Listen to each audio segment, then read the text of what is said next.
వైఎస్ఆర్సీపీ ప్రభుత్వం హయాంలో ఉపాధ్యాయులతోటి బాత్రూములు కడిగించినటువంటి పరిస్థితి, ఉపాధ్యాయుల్ని వైన్ షాపుల దగ్గర కాపలా పెట్టినటువంటి పరిస్థితి. కానీ నేడు చంద్రబాబు నాయుడు గారు ముఖ్యమంత్రి అయిన తర్వాత, నారా లోకేష్ గారు విద్యాశాఖ మంత్రి అయిన తర్వాత ఈ సమాజాన్ని ఏదైనా సరే అభివృద్ధి చెందిందంటే అది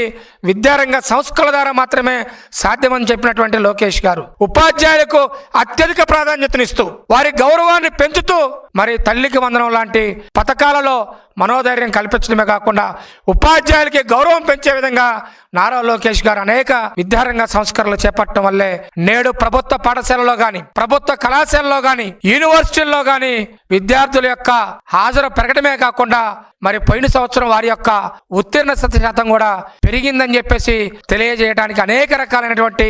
ఉదాహరణలు ఉన్నాయి. వైఎస్ఆర్సీపీ పార్టీ తనకున్నటువంటి ఏదైతే సాక్షి పేపరు, ఏదైతే సాక్షి ఎలక్ట్రానిక్ మీడియా ఉందో పదే పదే అబద్ధాలు వడ్డించేటువంటి ప్రక్రియ చేస్తా ఉంది.